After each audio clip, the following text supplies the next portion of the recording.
네, 육과 말씀과 성령의 조화. 네, 지난 시간 배웠던 거 잠깐 살펴보고 그 다음에 또 이제 뭐 얼마큼 나갈 수 있을지 모르겠지만 나갈 만큼 나가고 또 함께 나누고 기도하는 시간을 갖도록 하겠습니다. 우리가 지난 시간 배웠던 부분들이 말씀과 성령의 조화인데 우리가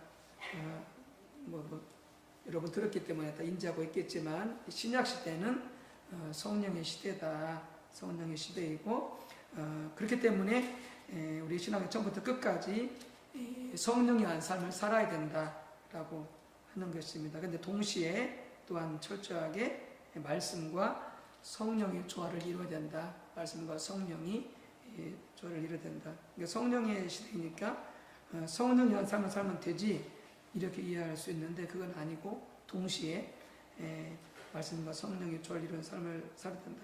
어떤 면에서는 당연하죠. 왜냐하면 말씀의 저자가 또한 성경의 저자가 성령이기 때문에 성령과 더불어서 말씀의 조화를 이루어야 되는 것은 또 한편에서 당연하다고 할 수가 있겠죠.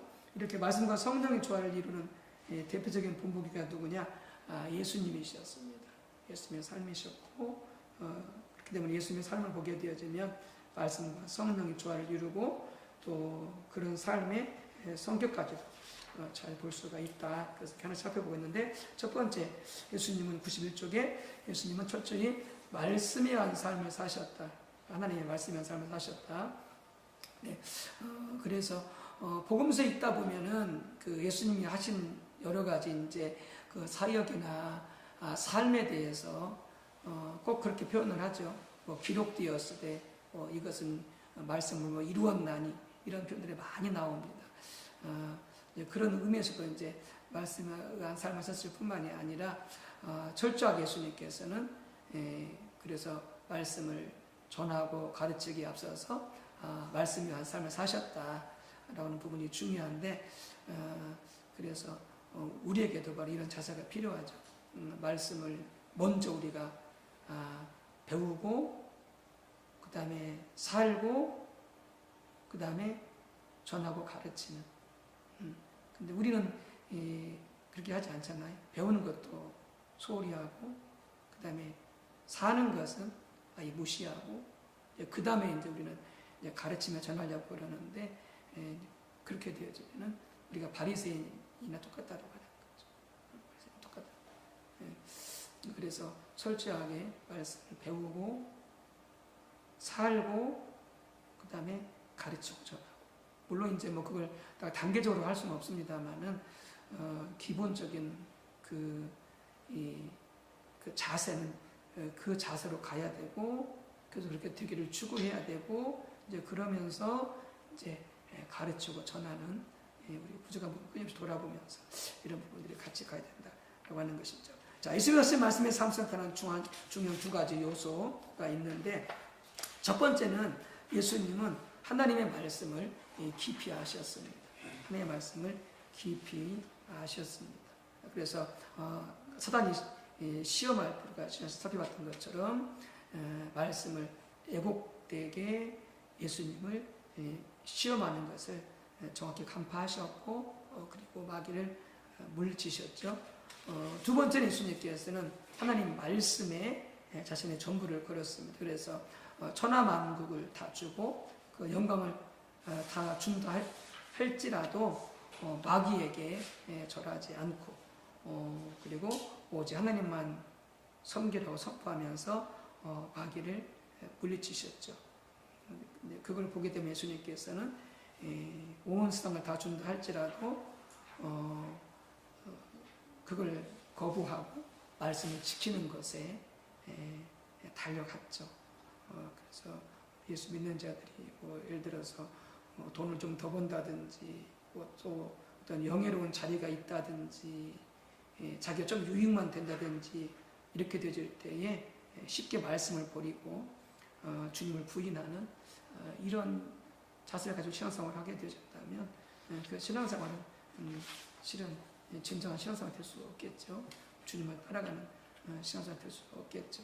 모든 걸 걸고 주님을 믿고 따라가는 그런 신앙생활이 되어야 되겠다.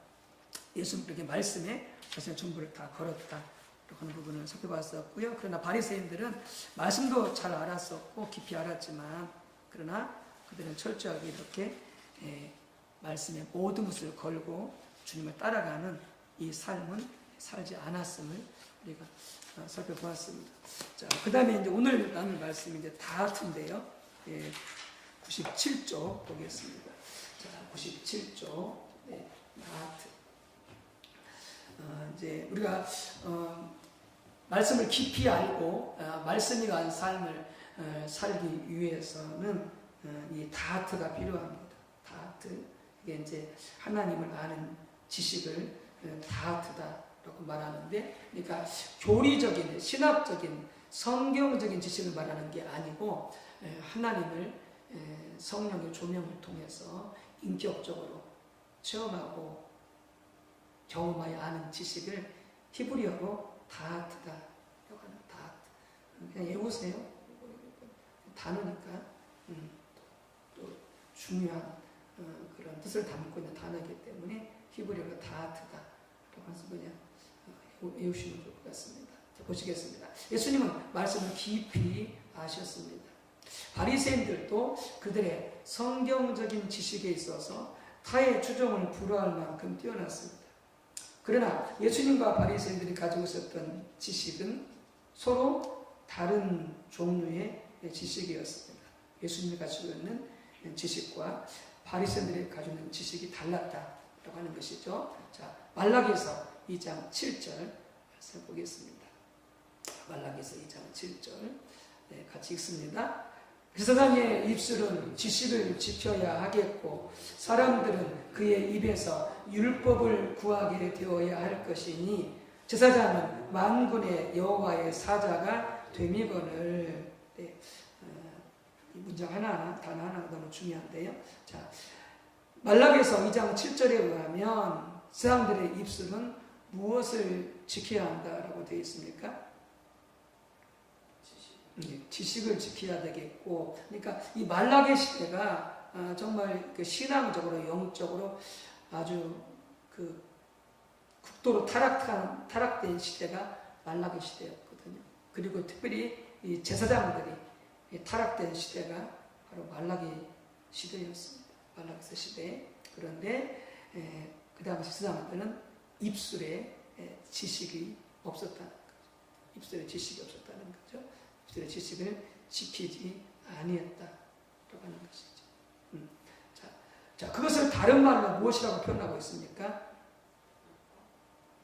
율법. 거기 보면은 사람의 입술은 지식을 지켜야 하겠고 사람들은 그의 입에서 율법을 구하게 되어야 할 것이니 라고 되어 있음으로써 세상의 입술에 지식 혹은 율법이 있어야 될 것을 말씀을 하고 이제 나중에 율법이 어떤 율법인지 설명을 하겠습니다만은, 자, 호세아 4장 1절에 의하면 그 시대에 무엇이 없었습니까? 같이 한번 읽겠습니다. 이스라엘 자손들아 여호와의 말씀을 들으라. 여호와께서 이 땅 주민과 논쟁하시나니 이 땅에는 진실도 없고 인애도 없고 하나님을 아는 지식도 없고. 자, 무엇이 없습니까? 호세아 시대? 네, 이 셋이 다 연결됩니다. 진실이 없습니다. 정직하지 않습니다. 정직하지 않습니다. 그 다음에 인애가 없습니다. 인애가 뭐죠? 사랑이 없습니다. 그리고 뭐가 없습니까? 하나님을 아는 지식이 없습니다. 이게 다하트거든요. 하나님 아는 지식이 하나님을 경험적으로 체험적으로 알지 못하기 때문에 뭐예요? 결국은 정직하지 않는 거죠. 진실하지 않는 거죠. 정말로 하나님을 인격적으로 경험적으로 체험적으로 알게 되진다면 정직하지 않을 수가 없습니다. 그분이 정직하신 분이기 때문에, 그분이 진실하신 분이시죠. 그러니까 이론적으로 성경적으로만 알기 때문에 하나님 두려운 줄도 모르고 하나님이 진짜 어떠한 분인지도 모르고, 그러니까 어떻게 되는 거예요? 우리가 진실하지 않게 사는 거죠. 그리고 거짓말하게 되죠. 그분은 사랑의 하나님이신데 그분을 모르기 때문에 당연히 어떻게 해요? 사랑이 없게 되죠. 이게 사실 다 연결되어져. 진실, 인애, 그다음에 아는 지식. 그러니까 호세아 시대도 말라기 시대와 비슷하게 신앙이 극도로 타락되었던, 하나님을 믿는 신앙과 바알 우상 숭배가 혼합되어져 있는, 지금으로 말하면 뭐겠습니까? 기독교 신앙과 돈이 결합되어져 있는, 기복신앙이 결합되어져 있는, 네. 그런 거 비슷하죠. 그런 때에 교회 와서 예배는 드리는데, 헌금도 드리고 봉사를 하는데 결국 이건 없는 거죠. 진실, 인애, 하나님 아는 지식은 없는 거죠. 그러니까 타락된 삶을 살 수밖에 없는 거죠. 교회 와서 한두 시간 그냥 종교생활하고 나머지는 철저하게 세상의 가치와 논리, 세상의 풍속과 세상의 주를 따라 살아가는 거죠. 그러면서도 이 죄가 죄인 줄 모르는 거죠. 그냥 자신은 교회 와서 열심히 봉사하고 신앙생활 헌금하고 그다음에 직분도 있으니까 신앙은 좋은 줄 아는 거죠. 철저하게 바리새적인 신앙생활이, 가식적인 유선적인 신앙생활이 될 수밖에 없는 거죠. 자, 98쪽 보겠습니다.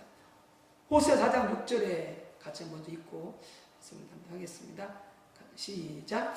내 백성이 지식이 없으므로 망하는도다. 내가 지식을 버렸으니 나도 너를 버려 내 제사장이 되지 못하게 할 것이요, 내가 내 하나님의 율법을 잊었으니 나도 내 자녀들을 잊어버리리라. 자, 호세아 4장 6절에 의하면 그 당시 무엇이 있어서 망하고 있었습니까?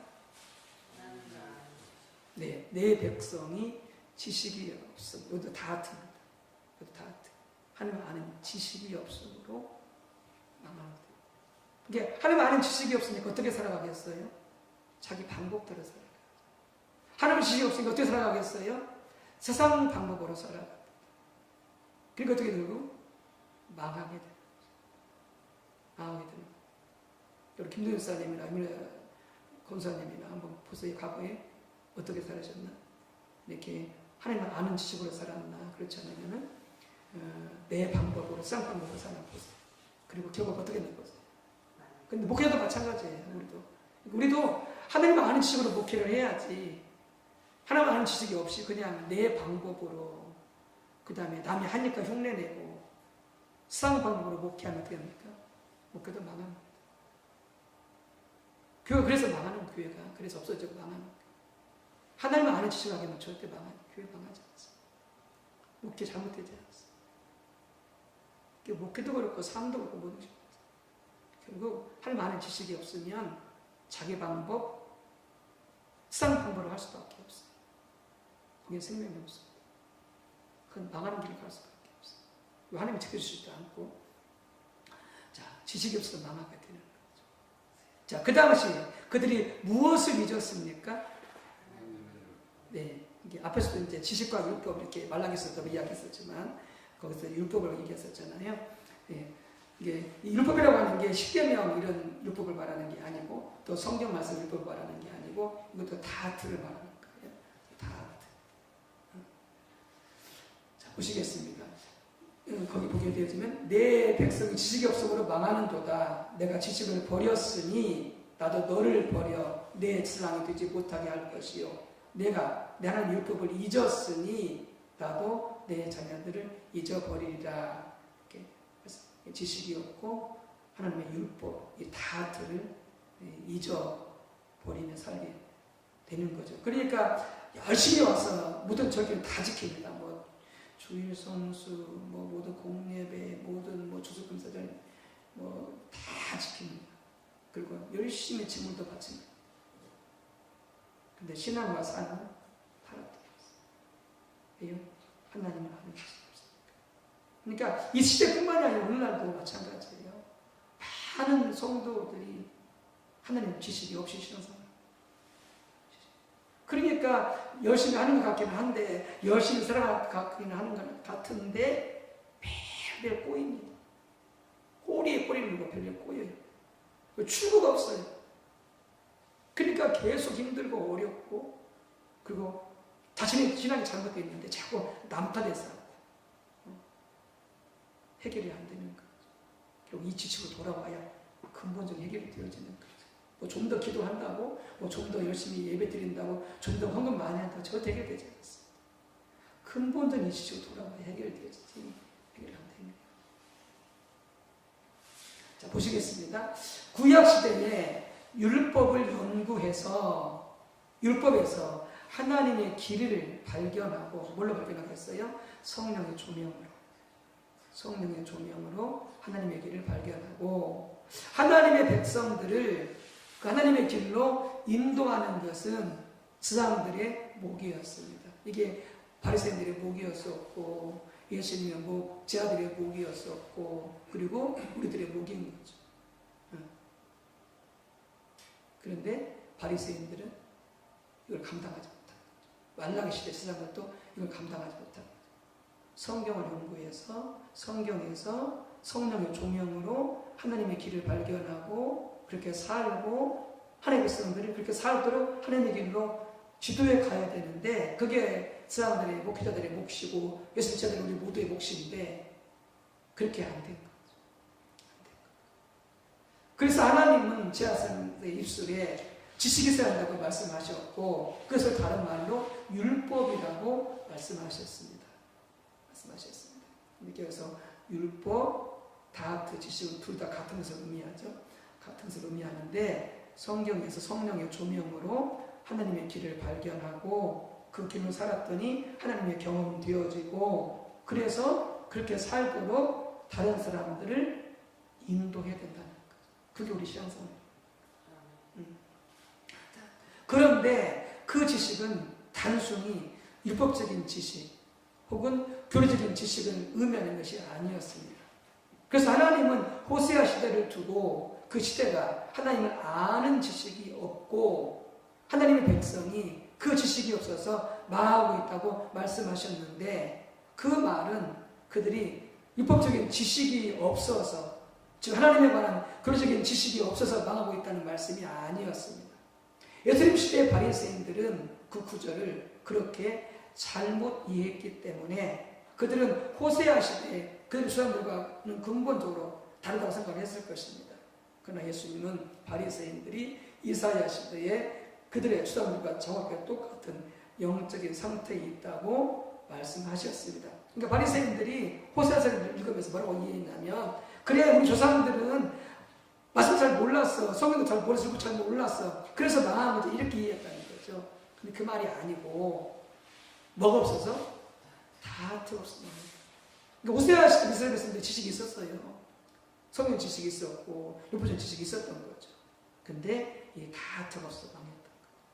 근데 바리새인들은 호세아서를 읽으면서 잘못 이해한 거죠.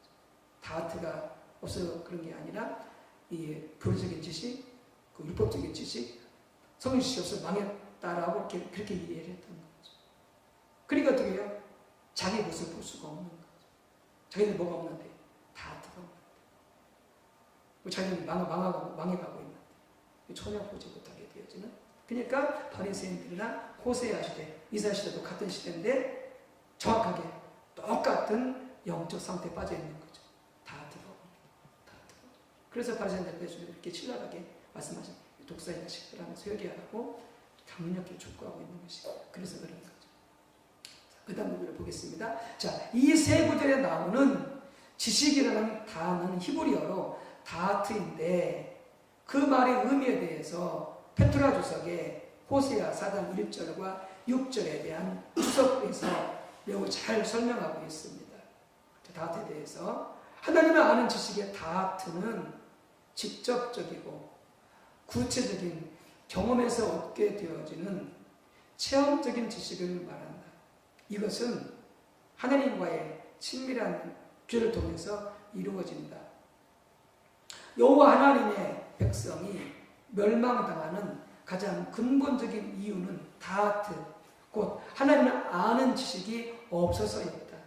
이 지식은 사람들에 의해서 율법을 통하여 백성들에게 전해지는 것이었다. 하나님의 계획과 경륜이 바로 율법에 기록되어 있기 때문에 이스라엘 백성이 지식이 없는 것은 율법을 마땅히 가르쳐야 할 지상의 책임이었다 하면서 말씀하고 있는 거죠. 그래서 예를 들어서 믿음으로 사는 게 뭐냐? 그러면 뭐 그냥 믿습니다만 믿음으로 사는 거지 뭐 혹은 뭐 그냥 열심히 다니는 믿음으로 사는 거지 뭐 이렇게 흔히 우리가 일반적으로 이렇게 이해할 수 있는데 그렇게 말할 수 있는데 그렇게 가지고는 믿음이 항상 살 수가 없다는 거. 그 믿음은 뭐냐? 믿음이 항상 사람 어떻게 살아야 되느냐?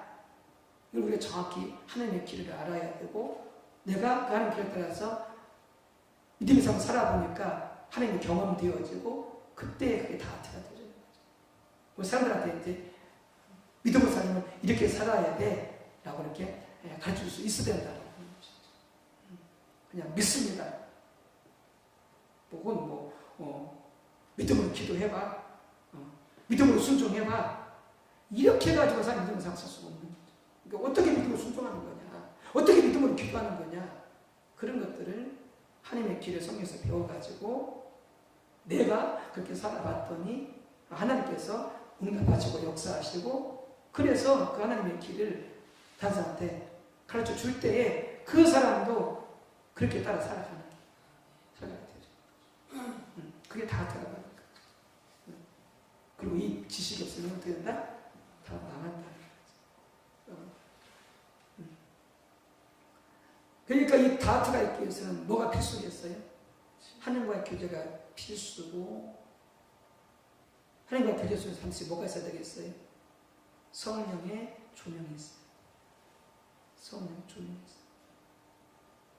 하나님과 친밀한 교제 속에 성령의 조명이 있지 않으면 우리는 믿음이 뭔지 어떻게 믿음으로 살아야 되는지 어떻게 믿음으로 순종해야 되는지 전혀 알 수가 없어요. 자, 한 예를 들어 이게 갈라디아 2장 10절에 한 예를 들었는데 쭉 같이 읽어보고 우리도 이렇게 또 살 수 있도록 길을 배우고 또 하나님의 은혜를 구해야 되겠는데 보시겠습니다. 자, 갈라디아 2장 10절부터 찾아서 같이 읽고 이렇게 계속 가도록 하겠습니다. 갈라디아서 2장 20절.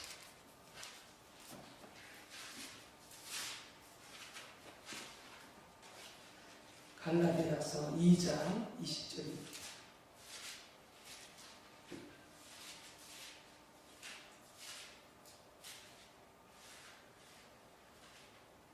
갈라디아서 2장 20절. 자, 같이 읽습니다. 내가 그리스도와 함께 십자가에 못 박혔나니 그런즉 이제는 내가 304조. 304조.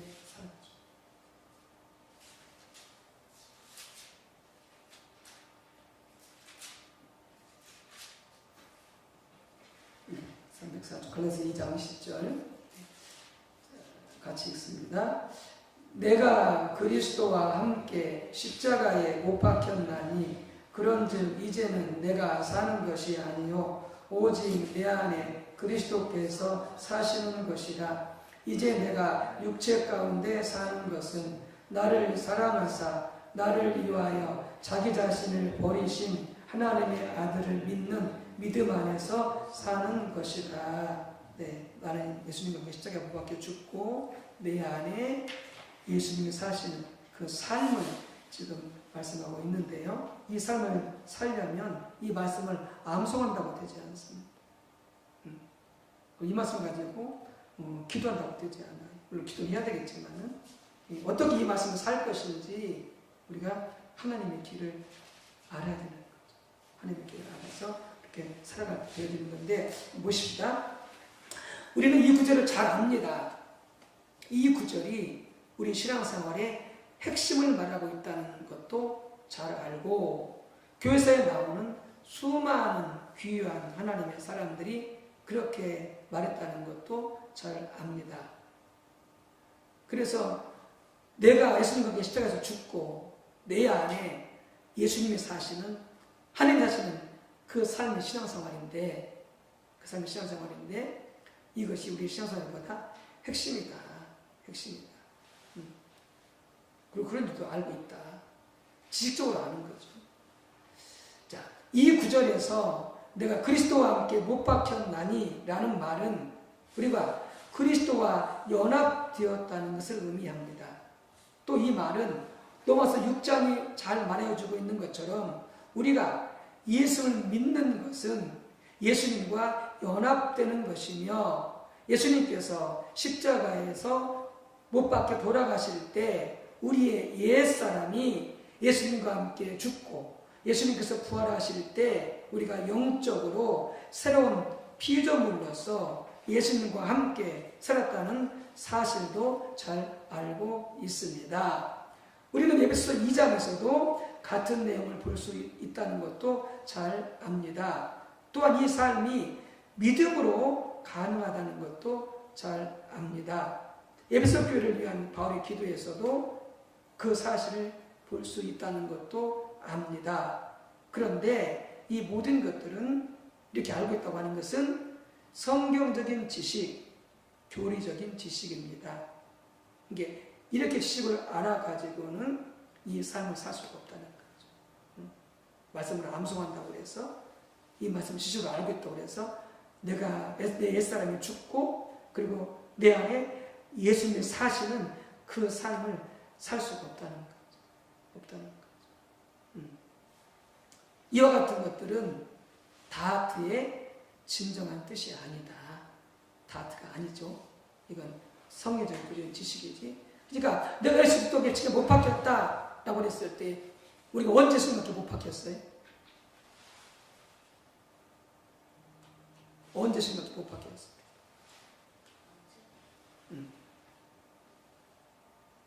그렇죠. 같이 읽어봐요. 언제 못 박힌 거예요? 예수님과 함께 십자가에. 예수님께서 십자가에 돌아가실 때. 그 말도 맞는데 더 정확한 의미는 뭐냐면은 내가 예수님을 믿고 영접했을 때, 거듭났을 때, 예수님 믿어서 영접해서 성령으로 거듭났을 때 이미 우리는 어떻게 하냐? 그게 예수님은 처음이거든요. 예수님을 시인하고 마음으로 영접해서 성령으로 거듭났을 때 이미 우리는 어떻게 해요? 이미 예수님과 하나로 연합된 거예요. 그리고 그런 사람들에게 뭘 준다? 세례를 준다. 세례. 그러니까 예수를 신앙 마음으로 영접해서 구원받은 사람들한테 그 증표로 세례를 주는 거예요. 세례가 뭐예요? 물속에 완전히 잠겼다가 나오는 거잖아요. 물속에 완전히 잠기는 게 뭐예요? 나의 옛사람이 죽었다는 거예요. 옛사람. 그리고 살아났다는 것은 뭐예요? 예수님과 함께 뭐예요? 새 생명으로 부활했다는 거예요. 그게 언제 일어나느냐? 내가 예수님과 함께 내가 예수님을 신하고 영접해서 성령으로 거듭났을 때 이미 일어나는 거예요. 그러면은 우리 이미 죽었잖아요. 옛사람이 죽었잖아요. 예수님과 함께 십자가에서 예수님을 신하고 영접했을 때. 자, 그런데 김동인 목사님, 옛사람이 김목사님은 살아있어요? 완전 죽어있어요? 살아있죠. 김민아 목사님 살아있죠. 그러니까 뭐냐면은 성경 뭐라고 하냐면 이미 죽었대요. 우리 옛사람이. 그 옛사람이 뭐예요? 옛사람이 자기 방법대로 살고 자기 목적으로 위해서 살고 그리고 자기 자원으로 살고 이게 옛사람이거든요. 새로 태어난 하나님의 사람들은요, 하나님의 방법으로 살고 하나님의 자원으로 살고 하나님의 목적으로 해서 살고 이게 새롭게 태어난 하나님의 사람들이거든요. 그러면은 우리가 예수 믿고 새 사람이 되어서도 자꾸 옛사람으로 살게 되어지면은 우리 안에 생명이 없는 거예요. 하나님 은혜가 없는 거예요. 그래서 예수 믿고 나서도 우리는 자꾸 어떻게 돼? 우리 옛사람이 죽고 새 사람으로 살아야 되는 거예요. 그러면은 우리가 옛사람이 죽고 이미 죽었다고 그랬는데 계속 살아있어. 왜 살아있어요? 옛사람이 죽었다고 옛사람이 살아있어. 그래서 막 화도 내고 혈기도 부여서고 막 우리 일어나서 비면서 화도 냈었고 막 애들한테 막 짜증도 냈었고 막 그렇잖아요. 그게 뭐 옛사람이잖아요. 근데 왜 죽었다고 하는데 살아있냐? 왜 그래?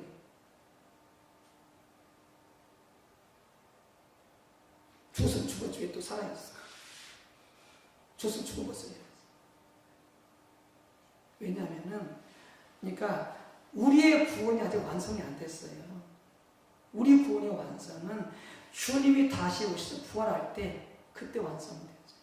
그때는요 완전히 우리가 진짜 주님처럼 완전히 새 사람이 되죠. 그러면 그때는 죄도 없고요, 사망도 없고요, 유혹도 없고요. 근데 지금은요 우리가 육신을 입고 있잖아요. 구원을 받았지만 새 사람은 되었지만 우리 안에 뭐가 있어요? 타락한 육신의 본성이 아직 남아있어요. 그래서 자꾸 뭐라고 너의 마음속에서 욕심도 올라오고 교만도 올라오고 음란도 올라오고 너의 마음속에서 거짓도 올라오고 다 올라오지 않냐? 너의 마음속에 올라오는 거 아니냐? 그게 뭐냐? 우리 남아있는 타락한 육신의 본성. 그게 남아있는 거. 그래서 뭐라고 말씀해요? 내가 나를 따르려면 뭐라? 자기 십자가 뒤에 나오지만 자기 십자가를 쥐고 날 따라하는 말이 그 말인 거예요. 왜냐면 그 남아있는 그 육을 아직 남아있는 그 육을 어떻게 해요? 날마다 죽이고 따라오라는 거예요. 죽이고. 그러니까 화날 때 어떻게 해야 돼? 다시 우리는 화날 때 그걸 죽여야 돼. 분노가 끓을 때 어떻게 해? 그걸 죽여야 돼.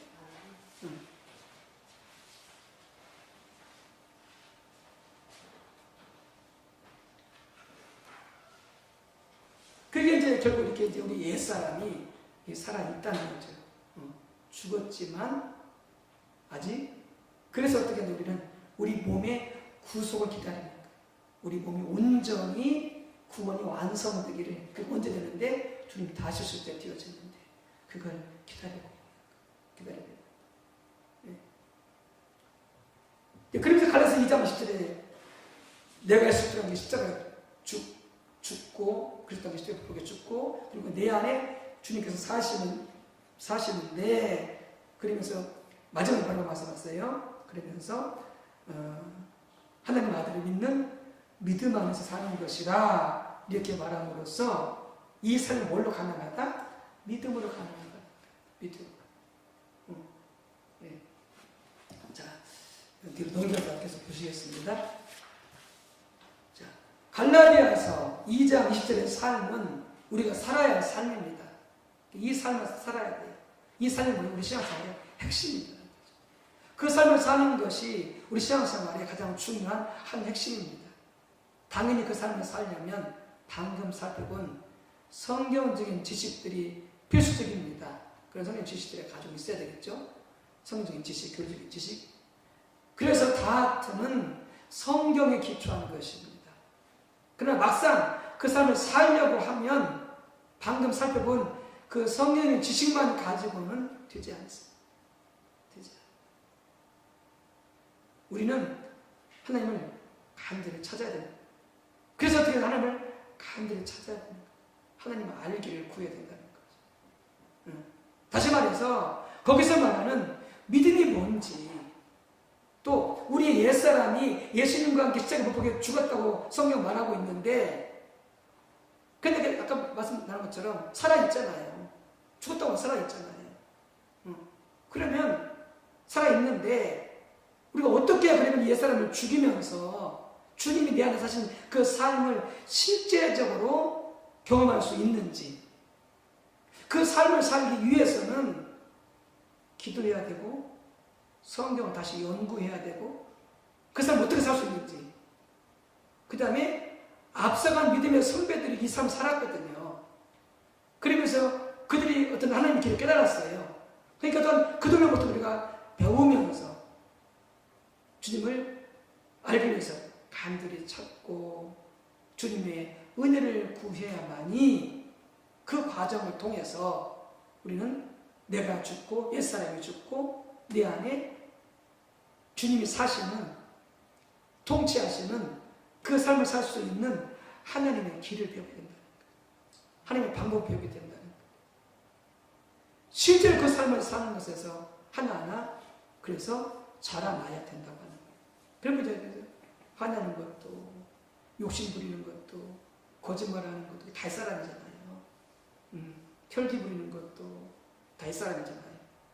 이런 거 하나하나를 갖다가 우리가 옛사람을 죽이면서 우리가 주님의 마음으로, 주님의 사랑으로, 주님의 방법으로 살아가면서 하나하나 이렇게 배우면서 자라나야 된다는 거예요. 그 다트를 나누면서. 그래서 그렇게 해서 얻어지는 그 삶을 위한 실제적인 지식이 성경이 말하는 지식, 곧 다트. 예를 들어 이문화 권사님이 옛사람이 죽어야잖아요. 그래야 남편에 대해서도 주님의 마음으로, 주님의 사랑으로 대하고 관계가 될 수가 있잖아요. 그래야 어떻게 되겠어요? 그 삶을 살아야 그래야 연재한테 가르칠 수 있고 성한테 가르칠 수 있는 거죠. 말로 내 사람 죽어야 돼. 내 사람 죽지 않으면 너 그 진짜 그리스도의 삶이 아니야 라고 말을 해봤자 연재나 성한테 살 수 없는 거죠. 구체적으로 옛사람이 죽고 주님 내 사람 삶을 어떻게 살 것인지 그걸 가르쳐줘야 됩니다. 그 길을 가르쳐줘야 된다는 거죠. 그렇게 되면 내가 그 삶을 살아보지 않고서는 가르칠 수 없어요? 못 가르칩니다. 가르칠 수 없어요. 그 다음에 그런 말이에요. 다트는 단순한 그런 지식이 아니라 철저하게 하나님 말씀에 기초하되 하나님과 동행하는 삶에 있어서 나온 실제적이고 체험적인 지식이기 때문에 반드시 삶이 동반되게 되어 있습니다. 삶으로 살아진다는 거죠. 반면에 다트가 없으면 바리새인들의 삶에서 잘 볼 수 있는 것처럼 성경적인 지식은 뛰어나고 그적인 면에 있어서는 정통일지 몰라도 그리고 목사 장로일지 몰라도 권사일지 몰라도 그 삶은 하나님의 말씀을 버리게 되어 있다는 거죠. 이 말씀을 살 수 없다는 거죠. 그래서 말씀을 버린단 말이 그 말이에요. 이 말씀을 안 산다는 거죠. 또 다트를 가진 사람이라야 다른 사람을 그 삶으로 인도할 수 있습니다. 예를 들어 갈라디아서 2장 10절의 삶을 실제로 사는 사람이라야 다른 사람들로 하여금 그 길로 살도록 가르쳐서 그 삶을 살도록 인도할 수 있다는 거죠. 아무리 박사학위를 가진 사람이라 할지라도 실제로 그 삶을 살지 않는 사람은 그적인 지식을 다른 사람들에게 가르칠 수 있을지 모르지만 다른 사람들로 하여금 그 삶을 살 수 있도록 인도할 수 없다는 거예요. 중요한 법칙이 영적인 세계에서는 자기가 가보지 않은 곳으로 다른 사람을 인도할 수 없다는 거예요. 그리고 많은 경우에 단순한 신학적인 지식은 그 삶을 살려고 힘쓰는 사람들에게는 별로 도움이 되지 못한다는 거예요. 실제 살려고 한다는 거예요. 지식은 도움 줄 수 있을지 모르겠지만 실제 살려고 하는 삶에 있어서는 전혀 도움이 안 된다. 그래서 뭐예요? 바리새인들이 나오는 거예요. 우리들이 얼마든지 바리새인들이 될 수가 있고 지금 있는 상태일 수 있는 거의 80%. 특히 교회 리더들에게 있어서 다트는 더욱 중요합니다. 우리 모두가 리더잖아요. 뒤에서 그리고 가장 수 리더. 하나님께서 말라기서 2장에서 제사장들은 여호와의 사자이기 때문에 그들 입술에는 뭐가 있어야 된다? 이 지식, 다트가 있어서 하나님의 백성들이 그 입으로부터 말씀을 구할 수 있어야 한다고 말씀하셨는데 그 말씀은 오늘날에도 매우 중요한 말씀입니다. 엄마, 어떻게 믿음으로 살 수 있어? 어떻게 내가 옛사람이 죽고 새사람 살 수 있어? 물어보면은 우리는 가질 수 있어야 된다는 거죠. 그 다트. 기도해봐. 열심히, 응? 말씀 묵상해. 네 힘은 안 돼. 이렇게 해가지고 못 사는 거죠. 굳이 어떻게 사는지 그걸 방법을 길을 가르쳐줘야 돼요. 근데 내가 살아보지 않은 사람들이 가르칠 수가 없는 거예요. 기도해봐. 하나님을 기억하는 거죠. 믿음으로 기도해봐. 아니, 더 열심히 기도해봐. 고민하는 그 정도인 거죠. 근데 그렇게 해가지고 되게 안 돼요? 안 돼요. 살 수가 없어요. 리더에는 뭐가 있어야 된다? 입술에 다트. 자신에서 뿐만이 아니라 바로 자기를 바라보고 따라오는 사람들을 위해서도 반드시 그걸 가르치기 위해서 다트가 있어야 된다. 그리야 하나님의 백성들이 그들의 입으로부터 하나님의 말씀에 기초한 하나님의 길을 배워 그 길을 따라 살아감으로 하나님과 동행하는 삶을 살아갈 수 있게 된다는 거예요. 그래서 사도 바울은 자신이 오직 십자가에 못 박힌 그리스도를 전한다고 말하면서 자신이 먼저 십자가에 못 박힌 예수 그리스도만을 알기를 추구한다고 말했던 것이죠. 이는 우리가 주님을 아는 만큼 경험하는 만큼 전할 수 있기 때문에 그렇다고 하는 거죠. 이게 바로 다트다라고 하는 것입니다. 네. 이 다트라고 하는 것은 성령의 조명이 있어야 다트가 가능하기 때문에 이미 그 다트 지식 안에 말씀과 성령의 조화를 이루고 있는 거예요. 성령의 조화를 이루고 있는 거고 어쨌든 예수님이 이렇게 말씀의 삶을 사셨다. 그 말씀은 그냥 당연히 성경에 기초하고 있지만은 그 다트 하나님을 아는 지식에 기초한 그런 말씀의 삶에 따라서 알 수가 있고요. 자, 두 번째 말씀과 성령의 조화를 이루는 그 삶을 살기 위해서 두 번째 중요한 것은 예수님은 하나님 나라의 말씀을 전하셨다는 거죠. 예수님은 하나님 나라의 말씀을 전하셨다는 거죠. 네, 자, 보시겠습니다. 예수님은 자신이 먼저 말씀 위한 삶을 사시고 하나님의 말씀을 전하셨습니다. 그러니까 말씀을 전하며 가르쳐 오지만 이게 되어져야 되는 거죠. 먼저 살고 전해야 이게 살지 않으면서 아무리 전해봤자 말씀의 권위는 서지 않는 거예요. 선생이든 부모든 뭐 신앙의 지도는 다 마찬가지인 거예요. 특히 예수님은 말씀을 전하시되 하나님 나라의 말씀을 전하셨습니다. 그래서 예수님께서 오셔서 공생 사역을 시작하시면서 첫 번째 하신 말씀이 뭐였어요?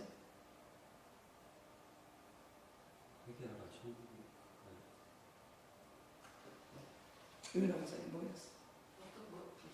예수님이 오셔서 공생 사역을 시작하시면서 첫 번째 전한 말씀이 뭐였어요? 회개하라 천국에 회개하라 천국이 가까웠느니라. 예. 그래서 회개하라 천국이 가까이 왔느니라 라고 하는 말씀을 예수님께서 전하신 거죠. 그 처음만 전한 거냐? 아니요. 내내 그 말씀을 전하셨고 그 다음에 사도행전 1장에 보게 되어지면은 부활하시고 나서 40일 동안 뭘 전했는지 아세요? 하나님 나라 말씀을 전했어요. 그러니까 예수님이 전하신 말씀은 뭐였냐면은 하나님 나라 말씀이셨어요. 하나님 나라 말씀을 전하십니다. 예. 그리고 그 하나님 나라의 말씀대로 사실. 자, 이 부분이 매우 중요하다는 거죠. 많은 성도님들이 이 부분을 간과할 수 있는데 하나님 나라의 말씀을 전하셨고 하나님 나라 말씀대로 사셨고 오늘 많은 사람들이 말씀과 성령의 조화를 말하면서도 이 부분을 간과하고 있다는 거죠. 실은 성령님 누구예요? 하나님이잖아요. 그럼 말씀과 성령의 조화를 이루려면은 결국 하나님 나라의 말씀이 되어야 돼요. 하나님 나라 말씀이 되어야 돼요. 그분이 하나님이시니까. 자, 그 다음 보시겠습니다. 예수님의 사역이 하나님 나라의 사역이었다는 것은 모든 복음서가 강조하고 있는 바입니다. 이게 말씀을 전하는 것 뿐만이 아니라 사역 또한. 그래서 예수님께서 성령의 능력 뭐가 왔다고요?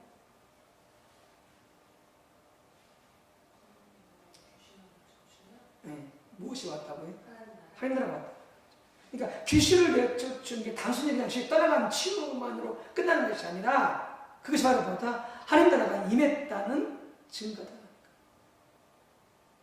이게 병 고치는 것도 마찬가지고 죄를 용서해 주시고 해보시는 것도 마찬가지고 모든 것이 다 무슨 사역이겠다? 하나님 나라 사역이겠다는 거죠. 자, 하나님의 나라는 뭐라고요? 하나님의 왕적인 통치입니다. 그러니까 하나님 나라 하면은 뭐 우리가 죽어서 천국 간다, 예수님 듣고 천국 가세요 이렇게 말하니까 그냥 하나님 나라 갖다가 장소적인 개념으로 이해를 한다는 거죠. 이것이 아니고 저 세상 이렇게. 그게 아니고 하나님 나라는 하나님이 실제로 왕으로서 다스리는 그 나라가 하나님 나라라는 거예요. 그래서 예수님과 함께 하나님 나라가 이미 왔어요. 예수님 하나님 나라 왕이잖아요. 예수님 하나님 나라 왕이잖아요. 그분이 하나님 나라 왕으로서 이 땅에 오신 거예요. 오셔서 왕 되신 그 예수님이 하나님 나라의 삶을 사시고 하나님 나라를 사역을 감당하시고 전파하시는 거죠. 하나님 나라와 하나님 나라 백성의 삶에 대해서는 나중에 살펴볼 공부할 기회가 있을 것이고요.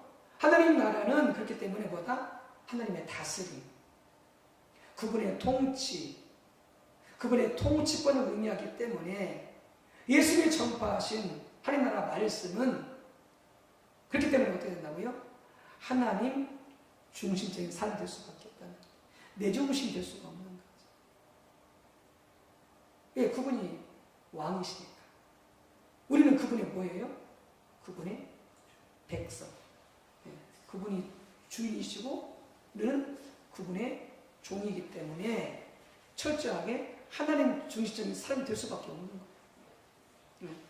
그래서 신앙의 본질, 하나님의 왕 되시는 삶을 전하는 말씀이었다라고 하는 하나님 나라 말씀이. 자, 대표적인 몇 구절만 보아도 예수님이 전파하신 하나님 나라 말씀의 성격을 잘 볼 수 있습니다. 자, 마태복음 13장 44절 46절. 그러니까 하나님 나라 말씀을 전파하셨는데 하나님 나라 설명해 주셨는데 그게 이제 비유로 설명해 주시는 부분이죠. 마태복음 13장 44, 46절 말씀. 자, 같이 읽겠습니다. 천국은 마치 밭에 감추인 보화와 같으니 사람이 이를 발견한 후 숨겨두고 기뻐하며 돌아가서 자기의 소유를 다 팔아 그 밭을 사느니라. 또 천국은 마치 좋은 진주를 구하는 장사와 같으니 극히 값진 진주 하나를 발견하며 가서 자기의 소유를 다 팔아 그 진주를 사느니라. 아멘. 아까 무엇에 비유하고 하나님은 무엇에 비유하고 있어요? 네, 감추인 보화가 천국은 감추인 보화 같다. 그러니까 성경에 나와 있는 복음서에 나와 있는 뭐 천국, 뭐 하늘나라, 하나님 나라 다 같은 표현이에요. 하나님 나라에 대한 다 같은 표현이야. 천국 하니까 저기는 뭐 그렇게 자소리는 이해하면 안 돼요. 다 같은 표현이에요. 천국, 하늘나라, 하나님 나라 다 같은 표현, 하나님 나라 같은 표현이에요. 근데 그 천국은 뭐와 같다? 밭에 감추인 보화와 같다. 또 천국은 뭐와 같다고요? 네, 좋은 진주, 극히 값진 진주와 같다. 뭐가? 하나님 나라가. 자, 그렇다면 이 하나님의 나라는 얼마나 가치가 있는가? 하나님은 얼마나 가치가 있는가? 뭐 상상할 수, 표현할 수 없겠지만 빌립보서 3장 8절을 보세요.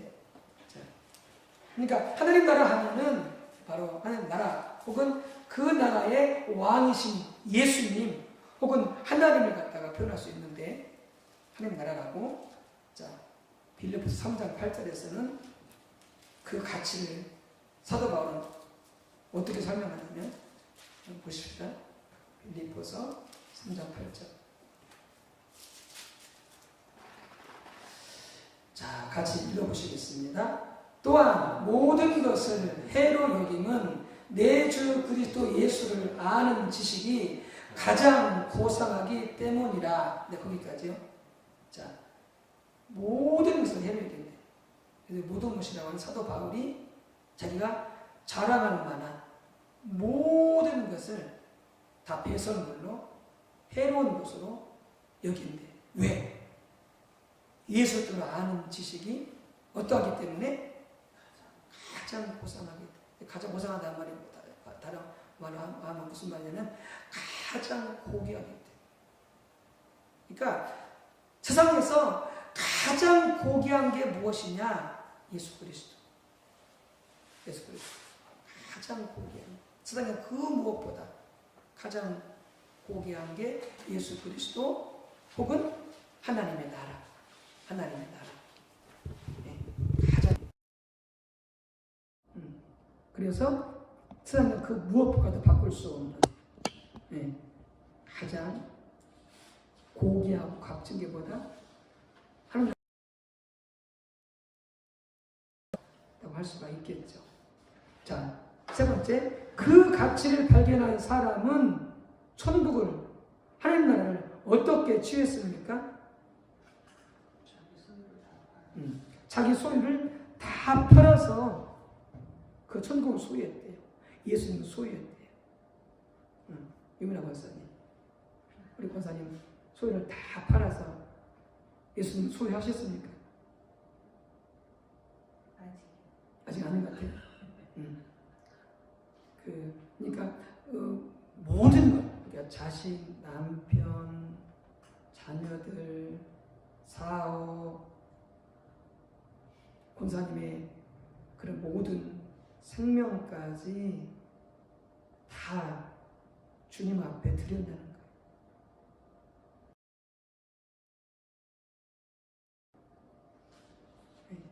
그걸 말씀하는 거죠. 그렇게 할 때 어떻게 한다? 우리는 하나님 나라를 얻을 수 있다. 예수님을 우리가 소유할 수 있다. 그렇게 되어 있는지를 살펴보라는 거예요. 그게보다 우리 소유를 다 팔아서 하나님 나라를, 예수님을 사는 것이 되는 거예요. 그때야 살 수가 있는 거예요. 모든 것을 다 주님의 주권에 내리는 내 것이 아닙니다. 주님 것입니다. 주님 마음대로 쓰시옵소서. 주님 마음대로 하시옵소서. 그럴 때 우리는 우리가 소유할 수 없다. 그렇게 하지 않고 상태에 소유할 수 있다 없다? 없다는 하나님 나라. 주님. 여기 연자가 얘기했듯이 성공도 하고 예수님도 믿고 이렇게 하고는 하나님 나라를 소유할 수 없는 거예요. 성공까지도 그걸 내려놓아야 돼요. 자, 그 말씀 보시겠습니다. 이 비유들은 하나님 나라에 대한 예수님의 비유들 중 일부입니다. 예수님은 하나님 나라를 밭에 감추어진 보화 혹은 가장 값진 진주에 비유하셨습니다. 그것은 하나님 나라 혹은 하나님 나라의 왕이신 하나님 예수님이 세상에 무엇과도 바꿀 수 없는 가장 값진 것 혹은 가장 값진 분임을 의미합니다. 그렇기 때문에 내 모든 것을 팔아서 그분을 사게 되어지는 그 하나님 나라를 취하는 길은 자기 소유를 다 팔아서 그걸 사는 것입니다. 내가 가지고 있는 소유는 뭐예요? 아무것도 아니에요. 그 나라 살 수도 없어. 그러나 하나님은 내 소유를 다 팔을 때, 다 주님께 올려드리고 내려놓을 때 그 나라를 우리가 취할 수 있다는 거예요. 어떤 대가를 다 지불하고서라도 우리는 그 나라를 소유하기를 원해야 되는 거죠. 자, 이 말은 우리가 조심할 것은 하나님 나라를 우리 헌금이나 희생으로 산다는 말이 아닙니다.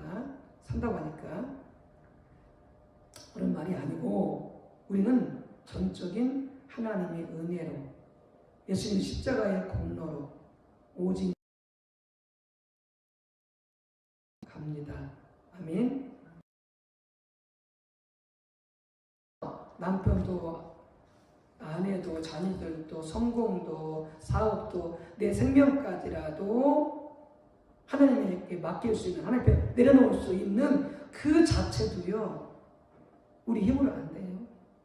우리 지식으로 안 돼요. 하나님의 은혜 주셔야, 하나님 깨닫게 하시고 믿음 주셔야 그렇게 하나님 앞에 내려놓을 수 있어요. 못 내려놔요. 믿음으로 가능한 거죠. 십자가 공로로 가능한 거죠. 그조차도 예수님의 이 말은 믿음의 성격을 잘 보여주는 말씀입니다. 이 지금 천국의 비유. 우리의 구원받는 믿음은 단순히 우리가 구원받는 믿음이 천국에 들어가는 거잖아요. 우리가 구원받는 믿음이 천국을 소유하는 거잖아요. 그래서 예수님께서 요한복음 3장에 너희가 물과 성령으로 거듭나야 하나님 나라에 들어갈 수 있다 이렇게 말씀했잖아요. 그러니까 우리가 이미 구원받은 하나님 나라에 들어가는 거예요. 들어가는 거예요. 같은 말이에요. 우리 믿음에는 우리가 예수 그리스도의 얼굴에 있는 하나님의 영광을 아는 빛을 보는 것이 전제가 되어집니다. 즉 뭐냐면 우리가 성령의 조명으로 예수님이 하나님의 아들이요, 예수님이 주님이요, 예수님이 나의 구원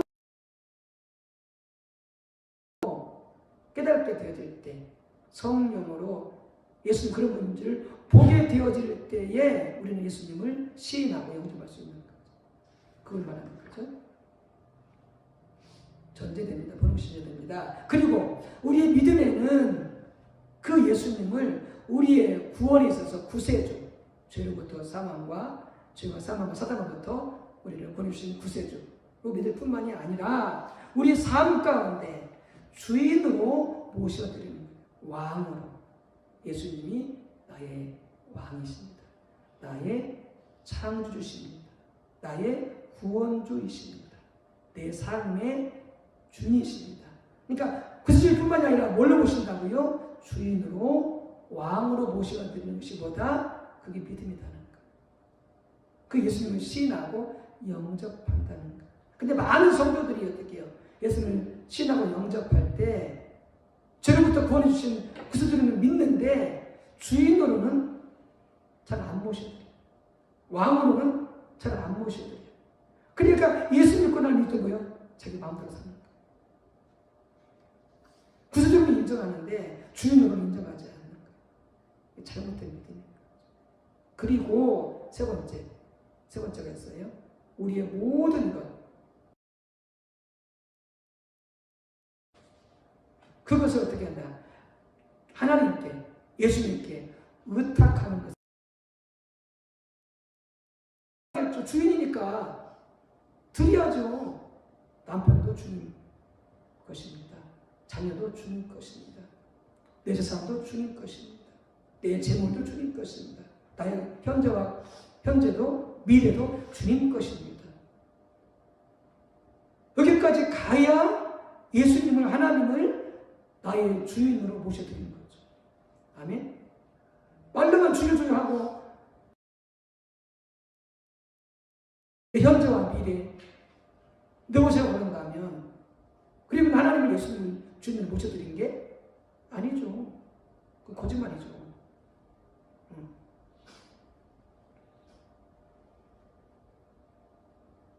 그래서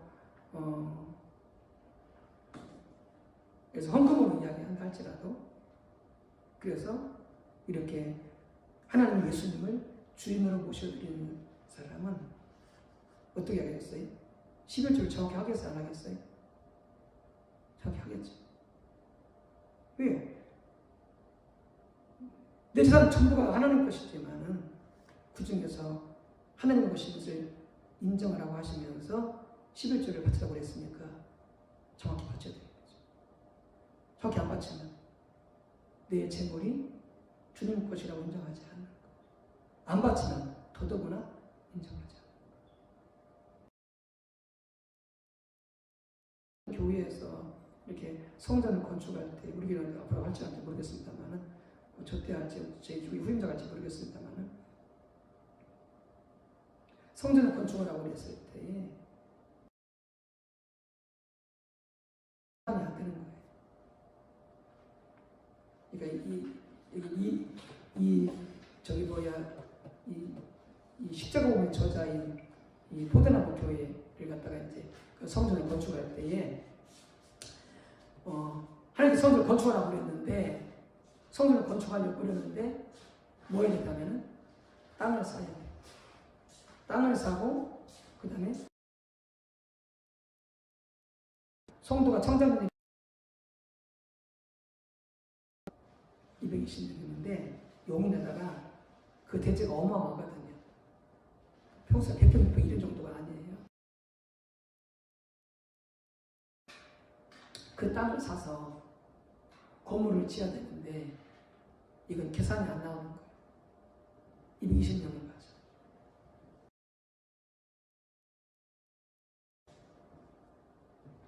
모든 성도가 분배됐어요. 그런데 성전을 치유가 되는데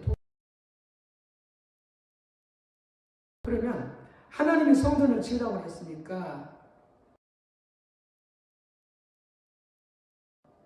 하나님이 책임지죠.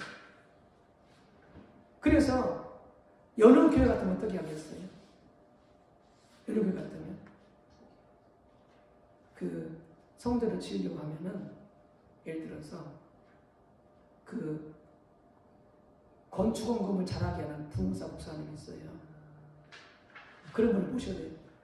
그래가지고 막 부흥해가지고 성도들을 쥐어짜. 그리고 건축원금에 복 받는다. 쥐어짜게 해가지고 그렇게 해서 성전 건축원금을 하게 해서 건축하는 경우가 있어요. 그건 하나님의 방법이야. 그건 인본주의 방법이에요. 인간적인 방법. 그래서 하나님께서 하실 것이니까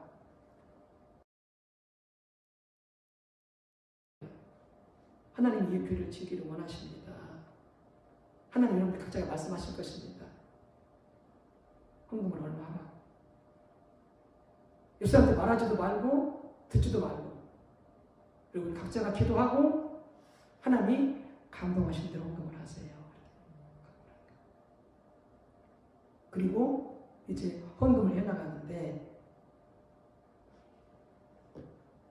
마지막 잔금인가 치러야 되는데 다른 사람한테 이제 그건 죽었는지 모르겠는데 하여간 잔금, 마지막 잔금을 치러야 되는데 그냥 터무니없이 부족한 거예요. 그래서 다시 교회 앞에 강구하고 여러분들이 각자가 기도한 대로 감동받은 대로 헌금을 하세요. 이렇게 강구를 한 거예요. 그런데 그 잔금 날짜가 지불되어지지 않으면 어떻게 되겠어요? 다 그동안 했던 게 율법품이 되어져요. 그런데 정확하게 그 액수가 채워져요. 왜요? 성도들이 각자가 다 하나님께 하는 거예요. 근데 어떤 성도는 감동받고 하세요. 부족한 부분이 6억 얼마였는데 그런 건가요?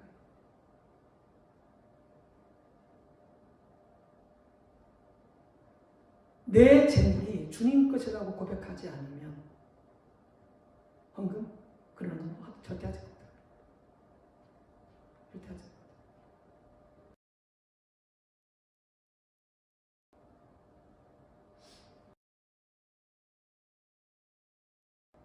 그런데 하나님의 예수님이 자기 주인인 거예요. 왕인 거예요. 그리고 재물조차도 뭐예요? 내 게 아니에요. 그분 거예요.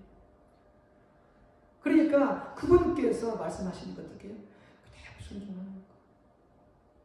이게 뭐예요? 이게 하나님 나라를 믿는 믿음이에요. 구세주로 믿을 뿐만이 아니라 나의 왕, 나의 주인으로 모실 뿐만이 아니라 내 재산, 내 생명, 남편, 아내, 자식, 사업, 직장 모든 게 다 보여. 다 그분 거예요. 그분이 창조하셨어요. 당신 아들 예수들을 십자가에 못 박아 죽게 하사 그래서 속나신다고 하잖아요.